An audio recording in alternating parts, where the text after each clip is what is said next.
Hey guys, welcome to another episode of Wave. If you're a complete beginner in crypto, then this is the report for you to read. If not, at least the video for you to watch.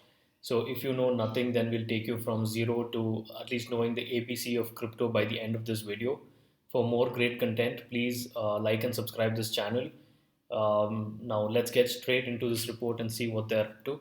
This report was prepared by Anderson and Horowitz, which is one of the most well-renowned VC firms in the US. They have a new fund that is specifically investing into cryptos, and this is one of their most latest reports that's talking about the crypto space. Now, to begin with, what is Web3? Right now, the internet broadly had three stages. There was a Web 1 between 1990s to 2004, 2005, and then there was the Web 2, which is what we all are sort of consuming largely today, and then there is Web 3, which is what Bitcoin and the blockchain technology has sort of created. And why this whole Web 3 actually matters, it's because there are a lot of problems in the current state of the web. Right? There is clamping down digital authoritarianism. There is big tech oligopoly. There are very few firms that control almost every aspect of our life, and especially firms like Google, Facebook, Apple, Amazon. They control a large part of the whole Web two infrastructure, and Web 2 was largely a write and read web. If you look at Web 1, that was just read. A read web, it was like a notice board, right? Had static websites that you could just go read about. But Web 3, on the other hand, has a unique feature. It is read, write, and own. Right? So Web 3 gives people property rights, ability to own a piece of the internet, right? That's how Web 3 fundamentally is going to change the future. What does that exactly mean? We look at it in the next set of pages that are there. Now, if you look at a simple comparison, in a Web3 actually has this interesting functionality that it allows participants to work together for a common goal, which Web2 did not really do. And we look at that in the form of Web2's value share and Web3's value share for different participants. Right now, in any startup or in any large company or any organization, you have many stakeholders. Right? So you have the founders or the builders who originally built the company, who are operating it, and who are sustaining it on a day-to-day basis. You have investors, you have the early users, and you might even have creators or people who are participants, more active participants rather in the whole ecosystem.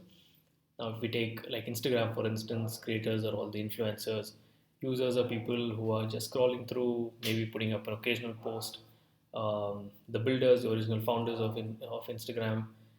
Then there are investors, like a lot of investors who have probably invested along the way. And if you see this graph here, the investors are the ones who had the highest value share, right? They got the most amount of returns from this, while the builders got some significant amount. They were still the second largest.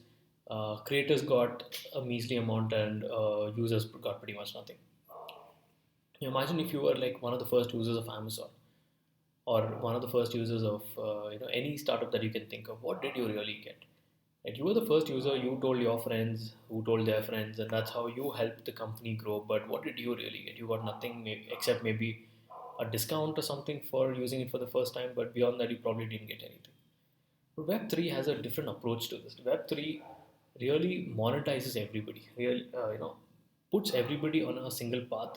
It ensures that everybody gets value for their effort, for their contribution to make this startup or a project a success. Right? So if you look at Web3's value share, right from investors, the builders, the creators, and the users, everybody gets a good amount of value share. This graph might say it's equal, but it might not be equal, but you do get a significant amount, much better than what a Web2 token is offering you.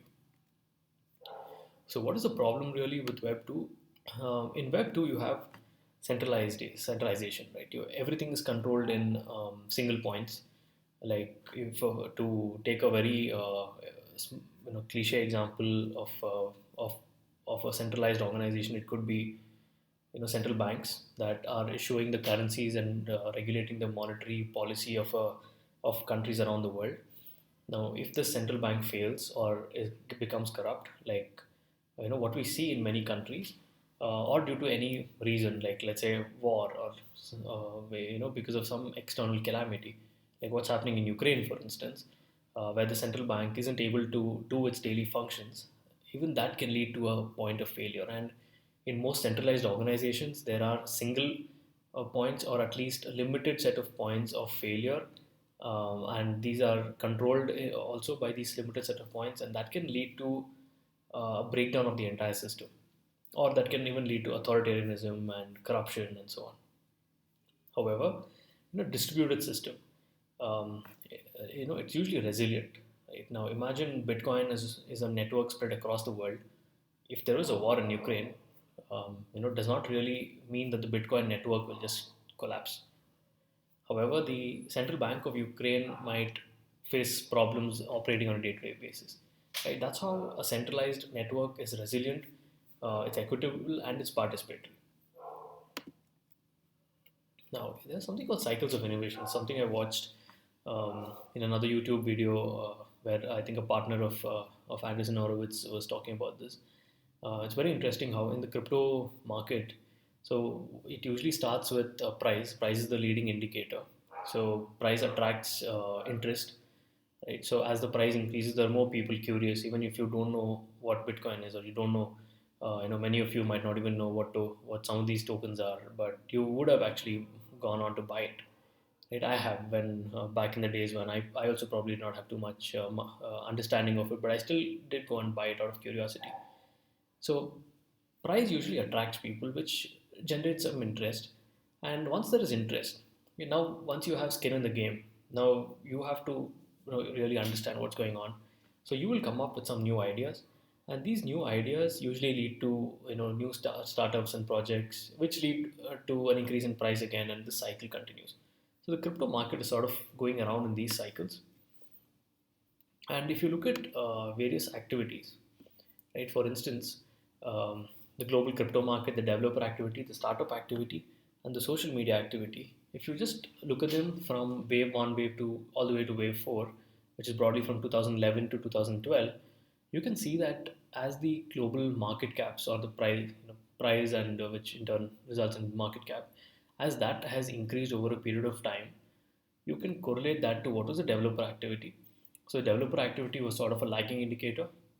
You saw that there was a lot of developer activity picking up, which in turn led to an increase in price. So there was a lot of startup activity, closely correlates to developer activity, but social media activity sort of came in towards the end, right? As the global market cap started increasing, social media activity increased, and that again brought in more people into the market, increased the interest, and hence would probably bring more developers, more startup activity, and the cycle would continue. And if you look at the global crypto market cap, it has increased by like some 270%, developer activity is up by 68%, so startup activity 62%, social media activity 63%. Now, let's look at what layer 1 blockchains are. Now, layer 1s are like the roads of your city, to give you a very simple analogy. Right? This is where all the final settlements happen. These are like physical computers joined together, so they have a consensus mechanism.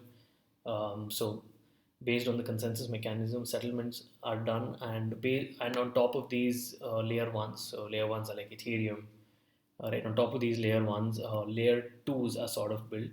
We'll come to that, but just before that, we'll look at the kind of activity on all this. Right, in Web3, developers have many options. It's like in very simple terms, it's like your Android and iOS. Right now, here you have Ethereum, Solana, Polygon, BNB Chain, Avalanche, Phantom, and many more layer ones. And if you look at the active addresses, there are, in Ethereum, there's at least 5.5 million active addresses, more than 1.1 million transactions. In something like Solana, that's more than 15 million transactions a day that's going on, right? Incredible amount of activity going on. But Ethereum is the absolute leader in all this. Transaction fees is completely cornered by Ethereum. This is also because the others use a different form of consensus mechanism like proof of stake, and transaction fee is lower. But right now, at least Ethereum is one of the largest in terms of transaction fees. And with Ethereum as a hub, a lot of value is being deposited to bridges. So bridges are like a bridge is exactly like what a normal bridge would do, right? It connects to places. So a bridge in the crypto world means it's connecting Ethereum to some of the other chains, and a lot of money is flowing from Ethereum into these bridges, which means that there is developer activity in these other chains that are being built, newer solutions, newer applications being built. So there is a movement from Ethereum towards other applications. Yeah, and if you look at developer activity as well, Ethereum has the most, closely followed by Solana. If you look at the trends here, the others probably not as much as them, but Solana is doing really well. And then we come to layer two. Right now, layer two is, in a very simple sense, imagine if you have layer ones are like the roads of the city, right? And what happens if there's too much traffic? Now, the tra- the, s- the average speed of going across the city is becomes slower. Now, how do you solve this? How do you reduce the number of people, or reduce the traffic, or increase the velocity of you going in around the city? You can do this by introducing like subway trains, or metro trains, or suburban trains, whatever they're called in your city. These act as additional scaling for the traffic. It helps to reduce some load on the roads and move it to these public transports, which are taking up a bulk of the load, and hence increasing the velocity of people moving around in the city as such, right? Layer twos are something like that, wherein they are extending the base layer or the layer one, um, but and they're trying to help in accelerating the processes. There are many sort of mechanisms for this: optimistic rollup, zero knowledge rollup. These are some of the interesting ones that are coming up, and I think this year is going to be the theme of this year is going to be optimistic rollups and zero knowledge rollup related tokens. So watch out for some of these. Right now, optimistic rollups are the most popular one, but ZK rollups are also coming on board. On Ethereum, L2 rollups are are paying a huge fees for it. Almost 1.5% of the fees paid by them.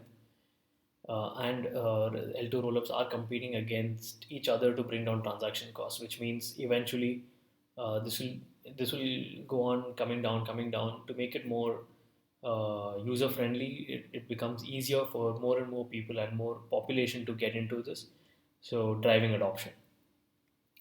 Then there is DeFi, right? DeFi stands for decentralized finance. And what you have today is called centralized finance or traditional finance, right? DeFi is the whole world of finance that is imagined or built on top of the crypto or the blockchain space. Now, why is this important? Because if a large part of the world is actually underserved by existing financial institutions, right? If you look at this number here, it's 1.7 billion people around the world who do not have a bank account. There are, but of this 1.7 billion, 1 billion of them actually have a mobile phone, and 480 million of them have internet access in that mobile phone. So can this be leveraged to help them get access to, banking services? That's where crypto really comes into play. Right? 48% of adults have not sent or received digital payments in the last 1 year. That's a huge number, even considering that so many of them actually have a mobile phone with internet connection. And if you look at remittances, it's about $680 billion. Remittances essentially means that imagine you have a cousin in America who is sending money back to his family in India. That's remittances. It's that transaction value is something like $650 billion every year. This is expected to go to about $1,300 billion by 2030. So yeah, another huge market opening up there, because you can ask your cousin or your friend who's living in America or sending back money. He probably is paying a huge transaction fee for it. The transaction fee can be cut down to almost nothing by using cryptos. Right? There's a huge space or a huge opportunity to do all that. Now, DeFi as such, right, it has grown in value from almost nothing. Right, in 2019 there was literally nothing in DeFi, and in less than 2 years it has grown to $100 billion.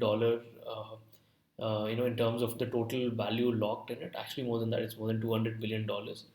So, incredible speed at which this is going up. And most of this DeFi again is concentrated on Ethereum, but there are all these new chains, especially Binance, which is pretty much for DeFi purposes. All these new chains are competing for DeFi to have a success just like Ethereum. So, all these chains are coming up and trying to bring out newer technologies so that the rate of adoption can sort of increase. All this competition is only going to help increase the adoption of cryptos and hence benefit you and I in the long run. Now, the two most popular use cases for DeFi is token exchange. So, if you look at all the trading volumes on decentralized exchanges, it is increasing like a lot. So, decentralized exchanges can help in anonymously transacting for cryptos. You don't have to do a KYC. You don't have to do wait for an exchange to approve you or something like that. You can directly connect your wallet and get started. And if the other big use case is borrowing on decentralized lending platforms, so these are the big use cases that are leading the DeFi space today.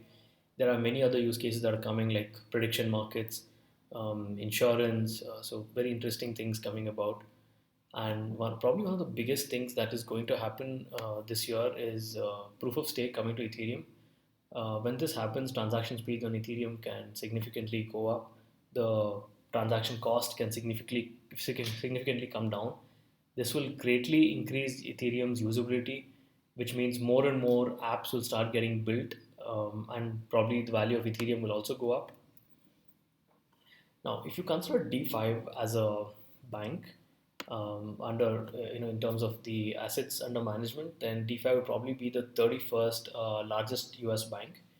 In fact, if you take Ethereum's market cap a few months ago, it was more than the largest bank in the world, JP Morgan. Right? That is how big the space is becoming.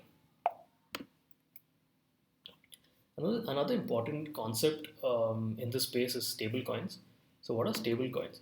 There is a fundamental problem in the crypto space, and that is you cannot transact, or it's not practical to transact using, let's say, Bitcoin, because the transaction fee is so high, volatility is too high. So, imagine you as somebody who has Bitcoin. Now, would you want to use that to buy a burger at McDonald's? Because if you just hold on to it, the if the price is going up, then why would you want to buy the burger? You just going to hold on to Bitcoin. And same way for the other person, if he wants to accept Bitcoin, and imagine it's a bear market, or imagine he's uncertain that tomorrow Bitcoin price could crash. So if he accepts payments in Bitcoin, and Bitcoin price happens to crash, then he'll be left with a token that he might have to hold for a while before he can sell it and get back his actual amount. Now there are practical problems like this, and to solve that, stable coins were invented, right? Because you and I are used to sort of buying and selling or doing everyday payments using our currency, which has the same value, right? For you, whether you're in the US or anywhere else, you have dollars, euros, and so on. So stable coins were invented to create a token that is pegged to some currency. So most of these are pegged to the US dollar. There are tokens which are pegged to other currencies as well. Now there are three kinds of them. There is something called fiat backed, there is crypto backed, and algorithmic backed. Now, fiat backed and crypto backed are collateralized stable coins, and algorithmic ones are not collateralized. Right, and these three things vary on three parameters, that is decentralization, stability, and capital efficiency. So, what does collateralized means? Now, for you to create, now let's say if you take MakerDAI, in to create DAI, which is a stable coin pegged to $1, for you to create one DAI, you have to deposit 1.5 dollars worth of Ethereum as a collateral, and then it generates DAI for you. And once you're done with your use, you can give it back along with stability fee, and you can withdraw your collateral. Now, similarly, fiat backed like USDT or USDC, they have fiat currencies like in cash or cash equivalents, which are stored as assets to back the tokens that are issued. In algorithmic stablecoins, these are like Terra, right, where they really did not have any collateral, but it was the algorithm where you issue UST, which was the stable coin, and on the other side there was Luna, which was minted or burnt to maintain the peg at $1. Here's the interesting fact. What does this actually affect now? Decentralization. You obviously do not want mainstream currencies to back your stablecoin. That is no purpose of that. That's why crypto backed and algorithmic ones are decentralized, right? Whereas fiat backed are not. But if you look at stability, right, because algorithmic ones like Luna, which we saw last week swing so badly, crash about 99%, because they are algorithm backed, they're not as stable as the fiat and crypto backed ones. So in terms of stability, these two win. But in terms of capital efficiency, right, fiat backed and algorithmic wins because in crypto backed, like in Make or Die, you have to sort of deposit an enormous amount of collateral, right? Sometimes as much as 150%. So each of these stable coins have their own strengths and weaknesses. As of now, at least we saw that algorithmic stable coins like Luna and a few others before that have not really succeeded too well. Fiat backed is something that I personally don't trust, and crypto backed is something that I feel is balances this out and probably has a better chance of succeeding in the future. Although in the $182 billion stable coin market today, DAI only has about a 9 or 10% market share. I still feel that these the crypto backed tokens have a better chance at succeeding in the long run. Now, if you look at the stablecoin usage, it has significantly increased in the last 2 years. From January 2020, when it was almost close to zero, it has gone up to more than $150 billion. In fact, I think it was $182 billion as of March this year. In that, USDT is the major player. USDC and BUSD are the other two players. Now, these three are fiat-backed tokens. DAI here is the uh, collateral crypto collateral based token. But this is, I think, an important number, an extremely important number. So if you look at the on-chain velocity, right, what this means is, if you have, let's say, if the U.S. Fed mints $1, and let's say you give that dollar to your friend buys apples with it, so the fruit vendors gave the dollar to his transporter, so that $1 just kept going from one person to another, right? So for every dollar that was minted, velocity is how many transactions happened on that annually for a single unit of that currency that was minted. Now DAI has the highest on-chain velocity at 110, and USDC is at 60, and Tether, strangely, which is USDT, is at 2.52. And this, I think, provides another reason why I feel crypto collateral-backed coins have a better chance of success. They're more efficient, and stable coins, though it has done so well in the last 2 years, if you look at the overall money supply in the world, taking all countries from US to Canada, stable coins are such a tiny fraction, right? So small compared to all other uh, countries in the world, and this is not even the entire list of countries. That's how small the market today really is, and that means for you as an investor, there's a great upside. NFTs are another big space. I'm sure all of you have heard of it, or you've at least seen these pictures of monkeys being sold for millions of dollars. If you're wondering what they are, let me explain in very simple terms what NFTs are. If you had, take a currency note, right, of your country, it could be the rupees or dollar. So imagine you had 200 rupee notes. You can exchange 100 rupee note for the other, and it simply wouldn't matter. It's the exact same thing, right? So that is fungibility.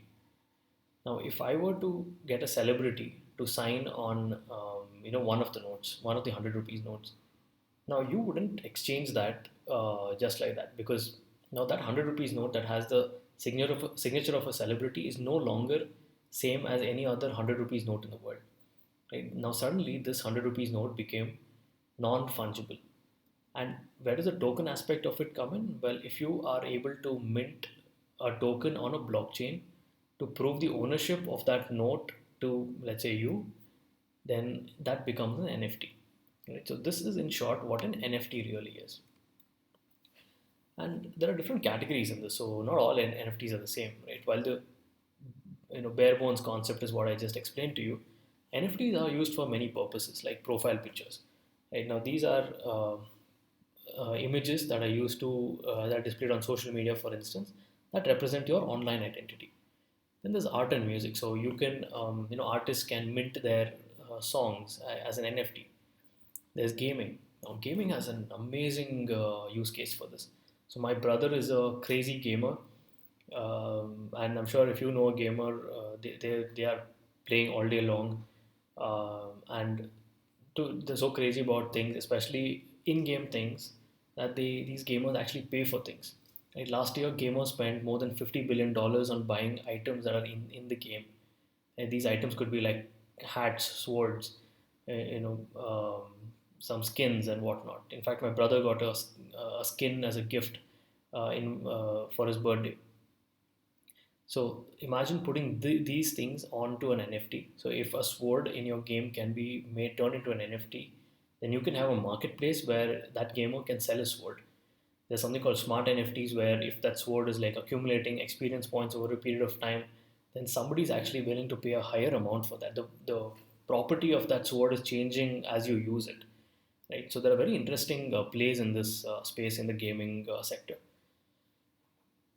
Now, there is utility also.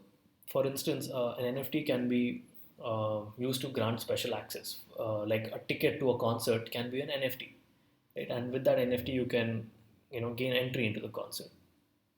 And in virtual worlds, right? Metaverse is coming about. Land is minted as an NFT, so there are a lot of interesting plays coming in there as well. And the NFT market is just beginning. It is already so big. If you look at the NFT marketplace, OpenSea, it has had, I think the volume of transactions was exceeding 10 billion or so, if I'm not wrong. And if you just look at this graph, the purple line indicates primary sellers, the orange line indicates secondary sales. Right? If you look at the secondary sales, it's enormous compared to the primary sales. That means there are a lot of people willing to buy. The blue line indicates the number of sellers, and the red line indicates the number of buyers. So, well, although this looks like there are more sellers, but still now the market is growing. Now, Web3 market, Web3 platforms have a very low, take rates, or basically the cut that a platform would take. If you take, platforms like Instagram, there are many creators out there who are making reels on a day in and day out basis. They are spending hours together to make these reels, but from Instagram, what do they get? They get nothing. Instagram takes 100% of maybe the ad revenue that comes in. Uh, YouTube is slightly better. They take about 45%. App Store takes 30%. OpenSea on the other hand is taking 2.5%. Right, so that's very low compared to anything else, and this can extend to even let's say audio streaming. Like if you look at Spotify, I think there was an example of that here. Yes, if you look at this, there are in the last few years, NFTs generated about $3.9 billion for 22,400 creators. That's about $174,000 on an average per creator. If you look at the figures in Spotify, they paid out $7 billion and they had like 11 million artists. So if you calculate the average, that's just $636 per artist. Right? Look at the huge difference in numbers. $636, it's $174,000. Right? Enormous difference between them. YouTube gave away about $15 billion to 37 million channels. That's about 2.47 average per channel. Facebook has like 300 million, that was given away. There are about 2.9 billion users. So if you consider on a per user basis, that's 10 cents per user, right? Almost nothing. So NFTs have a great problem here to solve, which is offering creators a whole new way to monetize directly with their fans. And there's a lot of innovation happening as well, in terms of airdrops. If you don't need to really have money to get cryptos, right? Airdrops offer a great way for people to perform certain tasks, like as simple as spreading the word about this project and receiving some tokens as a compensation. Music royalties are getting paid out directly because of NFTs. There is NFT DAOs, a lot of interesting things coming out in this space. Then there is Web3 and gaming. Right? Like I mentioned just now, the gaming has enormous potential. Like I think gaming is probably one of those sectors which will benefit the most from this. There are different things coming out of this space. The scholarship especially is a very interesting thing. We saw that with Axie Infinity in Philippines, where people who did not have any so Axie Infinity was a play to earn game where you can people who were locked in during pandemic were just playing Axie Infinity and earning like $900,000 a month, which was way more than their regular earnings. And there were like these universities of sorts started to help people get into playing Axie Infinity. There were people who offered scholarships for that. So a lot of interesting things started coming out of that. um, Video game industry is it has changed from, if you look at video games, it used to be arcades before the consoles took over. Then there was PC and mobile. So now PC and mobile are probably one of the largest segments of this.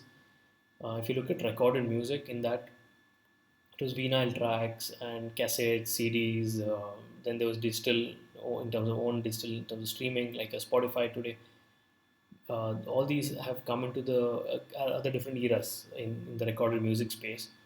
But if you look at this curve, under series probably it reached the highest in terms of global consumer spend, roughly 41 billion dollars, and right now it's dropped well below 20 billion dollars.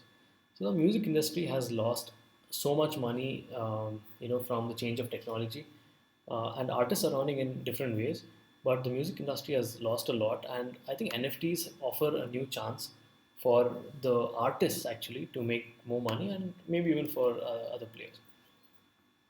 20% of NFT sales in 2021 was gaming related assets. 49% of crypto wallet activity comes from games, and more than 50 live Web3 games have more than 1,000 unique on chain users. Right, so this is still a small number, but this is significant. The kind of market that cryptos have become, the gamers are actually accounting for like 49% of the activity. That is enormous, right? That's enormous. This is what I was talking about just a couple of slides earlier, that gaming probably benefits the most from this whole crypto and blockchain space. And then there's metaverse, right? There is land sales going on. You can buy virtual land. Right? Snoop Dogg has a Snoopverse in one of the one of the metaverses. If you look at these land sales, that's like nearly 2 billion, right? $1.8 billion worth of land sales have happened in the last year, I guess. Right, other side having the most Sandbox, Decentraland being the other big ones where all this is happening.